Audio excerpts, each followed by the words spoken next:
Imagine if you were addicted to a game and played it for 10 years just to reach the final boss room. And now, upon arriving, you discover that it was a test. A test to determine if you are truly deserving of participating in that world. And now, you have become the barbarian you chose to complete this game. This is the story of our protagonist, a guy who has always been very weak and spent much of his time in the hospital. He has always been addicted to game, much like me. But he was getting frustrated because good games weren't being released as they used to. Finally, he stumbled upon a forum where a new game was being discussed. It was said that, unlike other games, this one forced the player to do 100% of all the work. Dungeon and Stone, an indie RPG with 2D graphics. Initially, the protagonist wasn't thrilled because the game was only available in English, but since it was free, he decided to give it a chance. When choosing a character, there were the classes human, dwarf, elf, barbarian, and furry. There was also a class with 3 question marks that the protagonist didn't know if it was an option to choose randomly or if it was a secret character. The protagonist ended up choosing anyone since he didn't expect to play this game much, and ended up picking the barbarian. Looking at the game, it seemed pretty crappy, but the protagonist got hooked to the point of not even realizing the hours passing.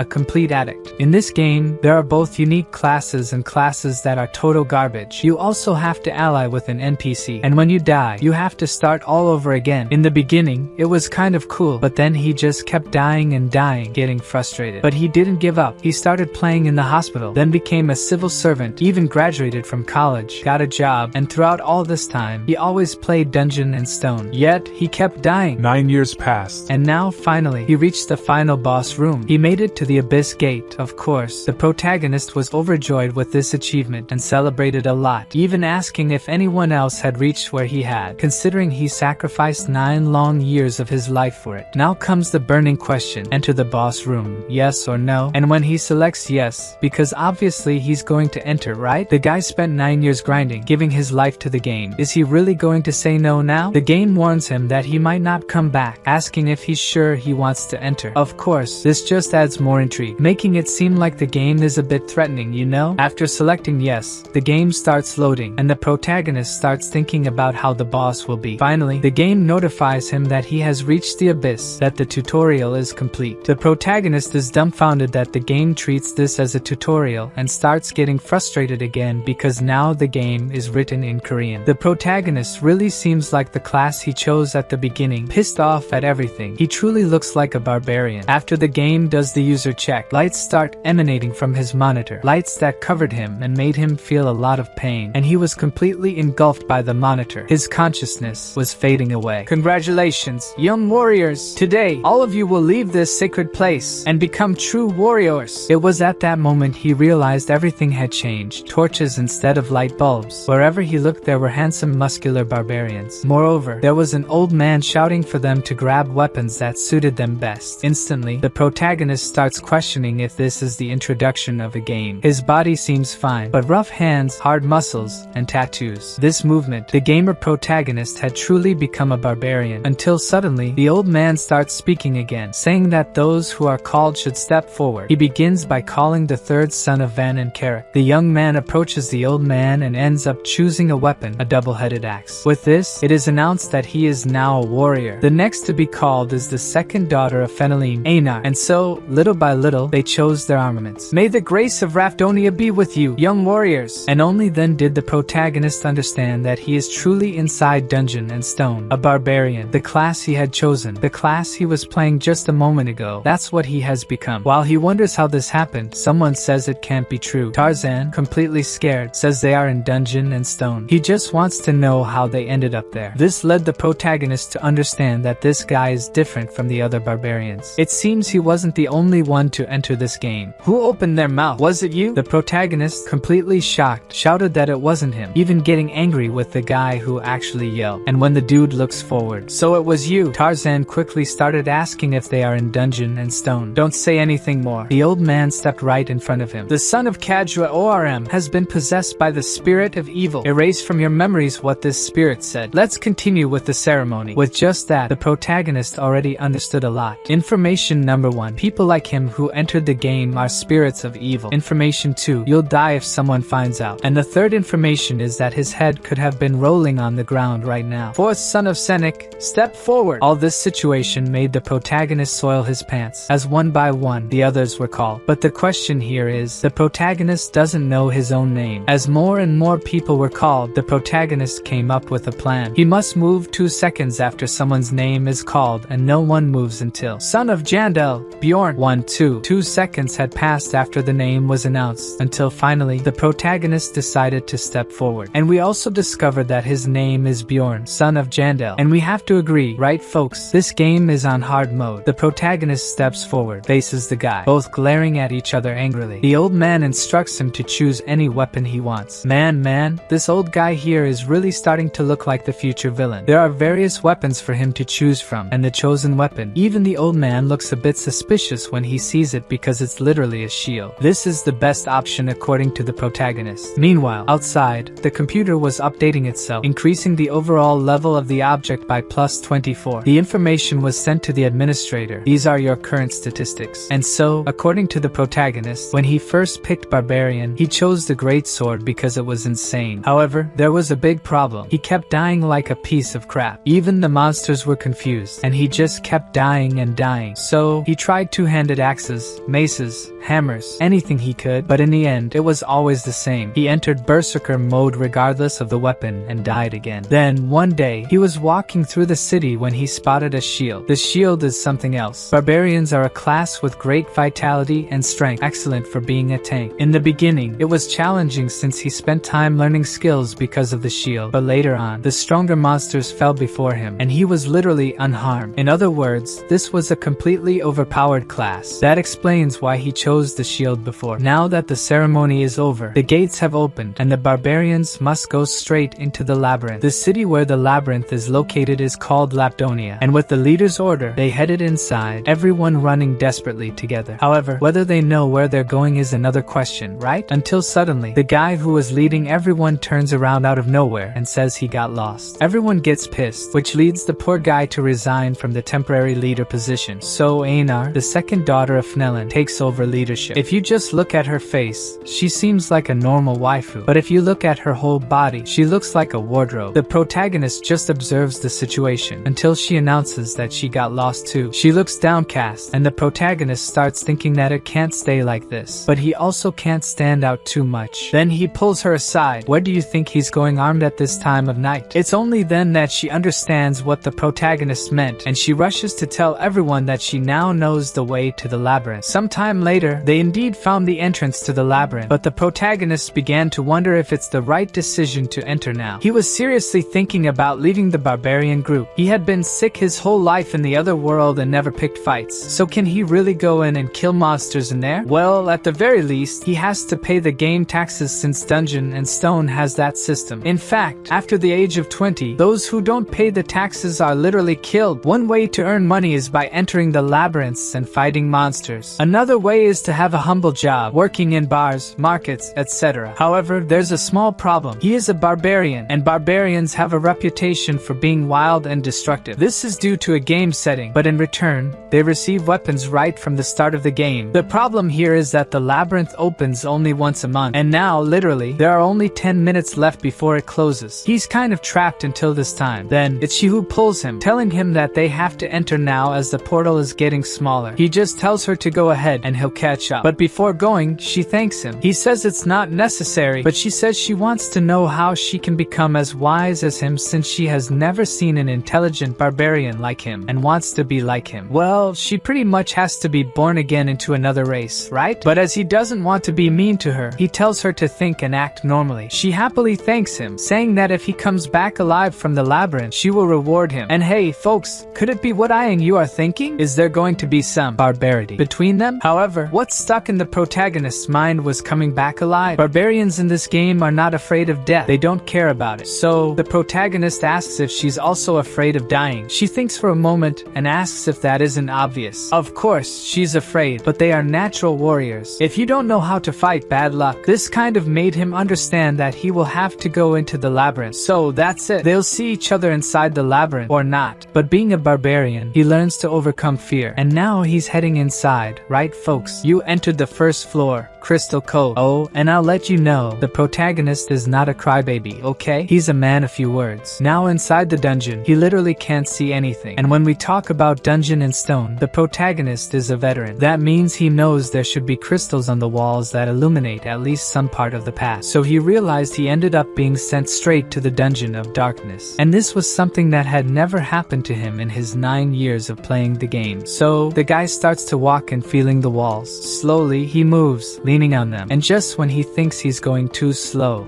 the guy fell into one of those bear traps. Man, that must hurt just a little bit. The guy almost bit himself in pain, but he had to stay silent since the enemy could be nearby. And guess what? The protagonist was not wrong, right? Look at the little devil lurking there. The worst part is that they are sneaky. They only come at you when you're weakened enough. The protagonist starts removing the trap, complaining that they should provide leather shoes, not sandals. But then he gets mad at himself for complaining and at the same time starts shouting for them to come at him. That's what he wants. He stands up even though he can't feel his leg because of the trap's poison. He gets even more pissed, calling the goblin for a fight. In fact, he starts getting desperate, insulting the goblin. And the worst part is that at that moment, the protagonist heard the creature's footsteps. What led him to understand that insulting the creature really works. So, he decides to pretend he's fleeing. He walks, the creature walks. He stops, and the creature stops too. Seeing this, the protagonist decides to change plans. He falls, and falls literally with everything, just to trick the goblin. The creature stays there from a distance, just watching. Did he really die? I was thinking, what is the creature going to do, you know? And the rascal starts throwing stones at the protagonist's head to see if he's alive. And obviously, this already gets our barbarian completely nervous. And I think this goblin throwing stones is smarter than the other barbarians lost trying to find the labyrinth, until the goblin gets closer and the protagonist makes a big mistake. He misses the blow, and even worse, he sees the goblin laughing, mocking him. Then, his blood boils, and his body even starts moving on its own. He hits the goblin. That must have completely blown the poor goblin away. And folks, this is the true strength of a barbarian. He is completely insane. The goblin had been lifeless for a while, but with bloodshot eyes, he continued pounding the goblin. By defeating this goblin, he gained +1 XP, and slowly the little creature's corpse began to disappear, just like in the game, leaving behind only a small crystal. This is used as currency here in Dungeon and Stone. It's a 9th grade magical gem, and its price is exactly that of a piece of bread. Now it's clearer than ever. This is truly a world with dungeons and monsters, a world with familiar landscapes and different game races, all things he knows very well. This is the game he played for 9 years, but if this is his new reality, he will only know if he dies. And with this trail of blood, it doesn't seem too far from happening. And I have to admit that chapter 4 of this work was just that. The guy crawling around, losing ketchup everywhere. He must have dragged himself for about 10 miles. I know there was a moment when he even saw a light at the end of the cave and started going crazy alone, probably because of the ketchup loss, right folks? And when he was almost giving up, he spotted a group which actually spotted him back. At this point, the protagonist was almost dying from hemorrhage, and as he's left with less than 2% of life, he gained 1 permanent sanity point. So, the protagonist is there trying to speak but can't because he's all broken, and the guy wants to know if he's a beginner. But it doesn't make sense for a beginner to have arrived before them there. The protagonist starts getting pissed, even wanting to punch those who are helping him. But the guy remains calm, even giving a little smile. But in reality, he turns around and asks if Urshan can heal the barbarian. The protagonist thinks, do they have a priestess in the team? Now I'm saved, right? But the darn Urshan simply refuses out of the blue. The guy who seems to be the leader of the group says he was already expecting that. But then he asks another member for a potion since he has many. The guy just asks if he doesn't have any more divine power, but he says they can sell the use of that power outside and give a potion to the barbarian. barbarian. And here is the potion. The guy just warns that since it's not divine power, it's going to hurt a bit, and the protagonist just wants that potion before he dies. So, the guy pours the potion on his rotten foot, and due to the healing effect, the body begins to regenerate quickly, but along with that came the pain. The protagonist starts screaming in pain, but not long after, the man's foot was as good as new. He even managed to stand up already. But obviously, all of this didn't come for free. The guy now wants information on how a beginner ended up here alone. Did he happen to find a secret passage or something? But according to the protagonist, he has no idea. He simply appeared in this dungeon. The paladin says he has read about it in some book, but it only happens once every 100 years. Then the protagonist realizes that he's kind of unlucky, right? And after gathering all the information, the guy says he doesn't need to pay for the potions, as time in this labyrinth is money. Of course, the protagonist finds it strange that they are investing so much time in him, and it's certainly good to have survived. The guys then proceed in the direction the protagonist came from. You can tell by the trail of blood, right? Until the potion guy says the barbarian is lucky, but the blonde guy says that he went through all of that at the beginning of the game and is lucky. The woman says that the red-haired guy didn't want to use the potion, so it was the little blonde leader who saved the protagonist, and he doesn't deny it, but he says that the priestess thought the same. Just with that, the atmosphere got tense, and after a while of exchanging not-so-kind words, they began to question how far the barbarian's bloodstains go. The archer starts wondering if it was really luck for the barbarian, but then they continue on their way until they finally stop, because what they've just found is the portal to the second floor of the labyrinth. This already cheered up their group, and when they were about to enter the portal, the woman tells them to wait a bit, and she points, asking if that there isn't the barbarian's sandal. The old man, completely excited, uses a light magic and casts it along the path they were coming from. You can see that the blood trail continues in that direction, guys. Everyone was in shock. The old man only asks the guide how far they've walked since they found the fallen barbarian, and the blonde guy says it was fucking 10 miles away. Only then did they understand that if the guy crawled alone for so long, he has the body of a monster. The redhead started trembling just thinking about it. If it were him in that place, could he endure all that? In fact, he remembers seeing that the barbarian was extending his right hand, and after that, he showed a magic gem. So, even while crawling for so long without knowing if he would survive, he never let go of his bargaining tool because he wanted to live. He had nothing else. The redhead immediately takes back what he said about the barbarian and even asks, what was that guy's name again? Everyone might think that barbarians are just dumb, crazy people who only think about killing. But that guy there is quite different. Back to the protagonist, you killed the goblin. He was tearing the creatures apart, using only the shield and his fist. He learned the goblin's patterns, spreading traps along the way, and even if they came from behind, the protagonist would turn around and defeat the goblins with the club. There was only one problem in all of this. He was hungry. The tribe leader had even given him a bag with food, but it was torn. In short, dragging himself around like that wasn't a good idea, as he lost 5 out of the 7 loaves of bread he had. He starts thinking that he'll have to ration what's left, and the boy is kind of rough in size, right? He eats all the bread and says it's very tasty, but now he's thirsty. Where is he going to find water in this dungeon? This damn game didn't need to drink water before, but now that it's real life, the game is even harder, right? So, he gets up and pissed off, starts searching. After a while, he realizes that if the leader didn't give him water, there must be a way to get it. Then he hears, right in front of him, the sound of water, and there's a dude drinking water in the corner. He gets a bit closer, but the guy stands up and takes off. Then he stops to count his crystals, and he's in the 40s. For someone who was dying like crap out there, now he's doing a bit better, right? But a new problem has arisen, and it's fatigue, sleep, and currently, there are 2 ways to sleep in a dungeon. The first is just to sleep and leave fate in God's hands. The second is a bit more effective. Hey guys, let's be companions. Yes, the protagonist didn't expect everyone to refuse, which pisses him off again, although anything makes this guy angry, until suddenly someone calls him, and it's a guy all smiling named Hans, asking if he's really looking for a nighttime companion. But then he explains that it's to watch over each other while sleeping. I accept working with you. I am Bjorn, son of Jandel. So, the guy all romantically shakes his hand while saying it would be better if there were 3, and all blushing, he asks if it's really just the 2 of them. The protagonist already wants to rip his head off, man, but he holds back since he needs this nighttime companion. After they play rock, paper, scissors and Hans wins, he's the one who will sleep first. The protagonist, as always, gets pissed off, but this time it's because he's unlucky. Take this, it's called a watch. When the pointers here wake me up. Do you understand, or do you want me to explain it again? Want a drawing? You really think I'm dumb, huh? Yes, it's normal for people to have that impression of barbarians. And yes, the guy really slept like a rock. The protagonist is their thinking whether he should ask to borrow the guy's sleeping bag. He also hopes no goblins show up. With that, time passed, and finally, he woke up Hans. He thanks him for the good work and says it's now his turn to sleep for 2 hours. But obviously, the protagonist won't be able to. How can he trust this guy he's never seen before? So, the protagonist starts snoring because he's very tired. Is the guy going to betray him? He even turns his back to pretend to be clueless, giving an opening for the guy and just waits for the crazy guy to come at him. But the guy didn't do anything, and it was his turn to stand guard again. The protagonist didn't sleep at all. He starts to lose sanity, wondering why the guy didn't do anything. Then, he begins to regret not sleeping and says he needs to gain trust in the guy until he slowly starts to sleep. Man, he wakes up with a loud shout from the guy, and they just stare at each other. I didn't sleep a wink, you know? Then why don't you clean your mouth before talking?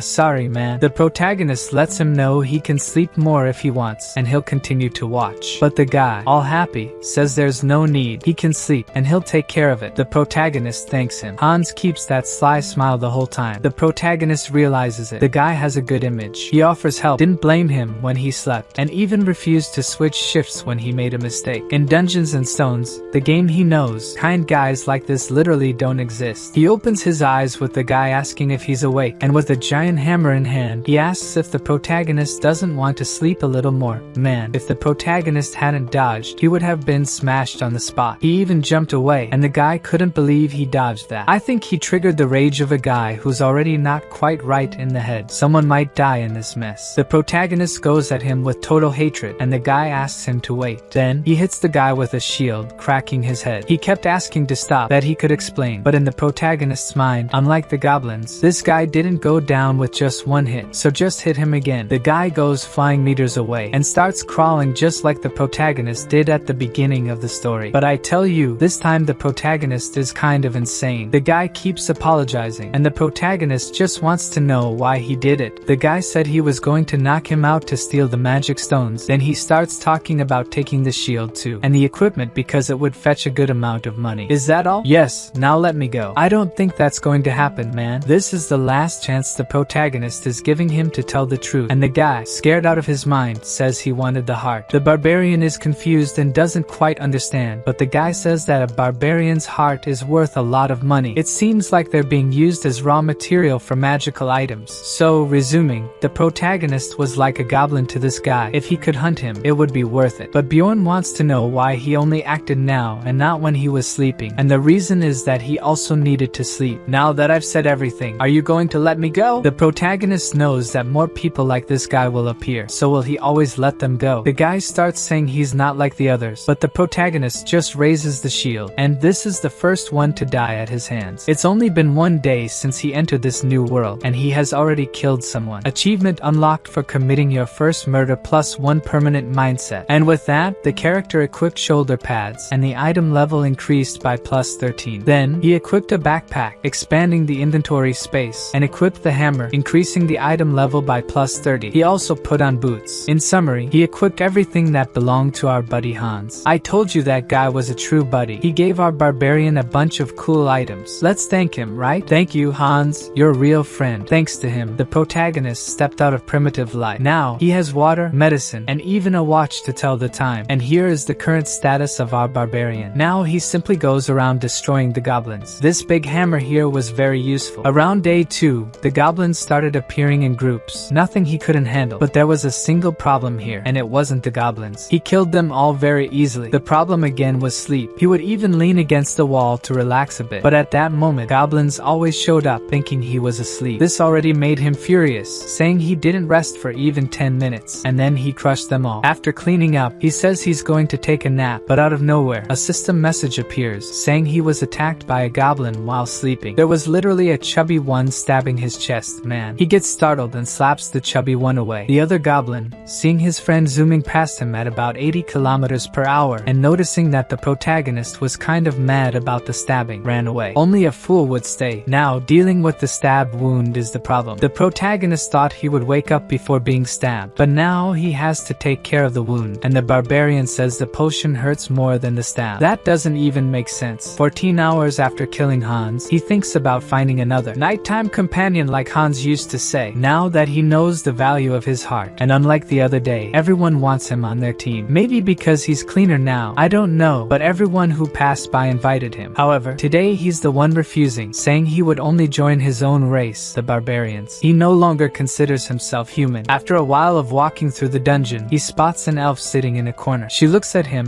and gets scared, of course. According to the system, the protagonist has found an injured elf. The first thing he does is ask if she's hurt, which makes her even more alert. After taking a closer look, he realizes she has an arrow in her abdomen, and it wasn't done by goblins. Automatically, he asks if she was injured by humans while approaching. The girl just kneels and starts begging for forgiveness. The barbarian becomes completely confused by this, and she asks that just this once, he spares her. She has to take care of her little brother at home. Now, the protagonist starts getting totally confused because it's not normal for elves to be like this. Normally, they were cold in the game. All of this leads him to try to resolve this misunderstanding with a little smile. "Don't worry, my dear elf, I have no intention of killing you." The elf was shocked. She keeps saying she knows he's a barbarian, but does he really have to do this? Could he just let her go this time? Now, the protagonist starts getting angry and questions why she's so scared. Then, he just tosses her some items to heal and says they'll talk later. And these items are the healing leaves, the ones the barbarian took from the old companion. "Why are you giving me this? Do you need a reason for me to help you? I will protect you, so take care of your wounds." And of course, he has a reason to help her, as he needs a nighttime companion. And I have to say something, this wound here is big, right? Man, I think I've never seen a wound this big. But her situation is not good at all. Besides not having slept and being very wounded, she has a good appearance. It's much worse for her to find a nighttime companion than for him. "I am the barbarian, son of someone, and I am Irvin." Now, the protagonist wants to know why she's so afraid of him, and she says it's because she's an elf and he's a barbarian. But what does that have to do with anything? She says they are mortal enemies, and this is different from the game since it didn't say anything about that. Quickly, she regrets it, saying that, in fact, this war ended 10 years ago, and she has nothing against barbarians. In short, she just doesn't want to fight with him. He understands that he actually doesn't know everything about this world, and hearing that he doesn't want trouble either, she becomes very happy. But what he actually wants from her is for her to be his nighttime companion. He is very tired, and she must be too, so why don't they cooperate? She thinks about it, and remembers that barbarians value their honor above all. So she asks him to swear on his warrior's honor that he won't do anything to her, and as always, this starts to make him angry. But she says she will swear too, so he accepts. But he has to make something clear first. He's not a lord, he's just Bjorn. Of course, she has no idea that this giant barbarian named Bjorn is only 20 years old. "I, Bjorn, son of my father, whose name I already forgot, I swear on my warrior's honor, Erwin Fornaxai of Tertia, I swear by the name of my clan." And so, the oath of non-aggression towards each other for at least this night is finally made. He says he will sleep first, that she might feel safer that way. She says it's not exactly like that anymore, but it's okay. This time, he's the one who gives her the watch, just asking her to be careful because it's expensive. He lies down, thinking he'll pretend to snore and sleep for about 10 minutes just to make sure. But suddenly, he wakes up all startled, drooling. As always, he asks how much time has passed since he slept, and she says 2 hours. He claims it was because of the sleeping bag and the blanket that their friend Hans left. Now, he feels obliged to lend it to her as well, and she's very happy about it, eventually falling asleep. And heavy, she must have been as tired as our barbarian. For him, it feels like weeks have passed in this game, but it's only been 3 days since he arrived. This makes him wonder what happened to his body in the real world. Well, from what we remember, it was sucked into the monitor, but the protagonist has no idea. When he checks the watch, there were only 10 minutes left to wake up the sleeping beauty, and only then does he start to worry. What should he do with her? Join her and share all the loot obtained? From the third day, the game starts sending groups of goblins instead of single goblins. He says that he can easily handle up to 4 goblins, but the question here is, safety to sleep or more magic stones? The problem continues to be sleep. Then, out of nowhere, he spots 2 humans coming in his direction. They are already whispering if that isn't the elf they were looking for, and the other says yes, it is her. The blonde comes up to him and asks about his relationship with the elf. He's a bit grumpy but still friendly, saying they are nighttime companions. However, when the blonde asks when he goes away and leave her alone, he gets completely furious and says he won't even answer. This makes the guys tremble, but he says he understands and tells them to leave. Did he understand that he was going to be sliced? The barbarian understands that she is being sought, and now it's time to wake her up. But she's all sly, asks him to wait 5 more minutes while pulling the blanket. You know who got nervous? He calls her again, and she just complains. This makes him understand that she was pretending to be asleep. Earlier, the blanket was loose, and now she she's holding it. Suddenly, she feels a pull. The protagonist just pulled her and sat her down like a child. This guy is truly a barbarian. He wants to know right away why she was pretending to be asleep, and she, all sad, says that if she got up, he would abandon her and leave. In the protagonist's mind, this is strange. It's strange that she's worried about this. So, he thinks that when she opens her eyes, their deal will be over. However, before that, he asks what she has to do with those two, and she asserts that absolutely nothing. It doesn't make sense for them to recognize her like that, and she assumes they are from the same clan as the man who tried to hurt her. At least the symbol on their clothes was from the clan called Crystal Union. Right away, he understands that it's dangerous to get involved with her since an entire clan is pursuing her. But looking at her, and knowing that she is only 20 years old, just like him, he tells her to follow him so they can talk while they walk. Go for it, protagonist. I want the beautiful elf on the team. She asks if he will help her, but he says he wants to hear the whole story first, which excites the elf. Now he listens to her story. She encountered the man on the first day inside the labyrinth, and they became nighttime companions. However, she felt something strange and ended up opening her eyes. What she saw was the man coming at her with his hand in a strange place, telling her she should sleep a little more. She only found out later that this guy is the manager of a clan that does business on the first floor. Well, for me, I already need to start making my list of people the protagonist has to kill in this story, and for now, I have only 2 people. At the top of the list is this scumbag who attacked the elf. In second place is that miserable cleric who didn't heal the protagonist. For now, let's leave our list like this. Back to the elf. She says she managed to escape that day, but his clan keeps pursuing her. That's how she ended up with an arrow in her abdomen. Now the protagonist wants to know how they can track her, and it seems they use message stones to continue chasing her. Message stones are a mystical device that allows communication when synchronized before use, with a range of about 300 meters. It's like a walkie-talkie, and he realizes that if he leaves her alone, she will be captured. But it doesn't seem like she did anything wrong, so why so much insistence from them? Is it just to shut her up? She says it's not like that, and all blushing, she says that when she was running away for the first time, she threw her knife, and it happened that it seems she hit in a terrible place. In a terrible place, if you mean. There, you know? I heard it got really ugly. He couldn't even put it back with potions. Yeah, that's more than enough reason for them to pursue you. She apologizes shyly for that, but it was simply karma for the guy, right? Suddenly, she feels a strange sensation and tells Bjorn not to look back. They are being followed. There's a group behind them at a distance of 150 meters. The protagonist is impressed with her precision, and this must be the passive ability of the elves. The protagonist says they will pick up the pace and asks if everything is okay for her. She says yes, but he knows that her wound has reopened. However, she didn't complain. This strong little elf, I didn't like it. I loved it. But even though they are accelerating, the distance between them has not decreased, so the protagonist starts thinking of a plan. She notices that he is very pensive, asking if everything is okay, but he only asks what she is good at. Proudly, she says she is good at washing clothes and cleaning the house, which cools down the barbarian strategy atmosphere. I'm talking about combat, crazy girl. She says she's good with bows, with spiritual fire magic, and the protagonist realizes that this is the rarest element. But he wants to know if she has ever killed someone before. She says no, but claims that if needed, she can. The protagonist says he understands and asks if she wouldn't like to become his companion until they leave the labyrinth. But then I'll get the rewards. And me? Me? What about me? I get nothing? Okay, then I'll take 9, and you take 1. I won't accept complaints. Surprisingly, she agrees to the deal, now being only 100 meters away from the enemy. The protagonist decides to change the plan. They will take a detour and asks Erwin to summon the fire spirit, which she does, of course. The protagonist didn't expect to return to this place. The elf warns that the enemies are closer, and Bjorn asks her to cancel her summoning. Suddenly, they become visible. The protagonist knew that these guys have good tracking techniques to enter the darkness, so he calls our favorite elf and tells her to shoot to take down the enemies. She pulls her bow in this beautiful archer pose and with a cold look, shoots her arrow towards the opponent, hitting him right on the head. She thinks she just got her first kill, and the protagonist praises her, saying that if she had hesitated, they could be in danger now. Now, approaching the body. Serdin, can you hear me? Serdin, respond. Damn, we lost contact with Serdin. He was chasing that girl and the barbarian. Everyone listening to this transmission now, gather in the Goblin District. The guy who came after Bjorn and the elf was named Serdin. After checking Serdin's items, the protagonist saw that he had 2 daggers, a bag full of magic crystals, and a potion on his belt. As for the clothes Seren was wearing, now it's the elf who's wearing them. The protagonist says she looks much better now. She teaches him how to use the communication item in the shape of a stone, pressing the button on its side. Repeat, repeat. Seren is no longer responding. He was chasing that elf and was defeated. They are in the Goblin District. She is with a barbarian who has a big hammer, and the reward is 10,000 gold coins. The elf girl was already in shock, but he tells her not to worry and to summon her spirit because they are going to travel through the darkness now. They head directly to the 2nd floor of this dungeon. After some time,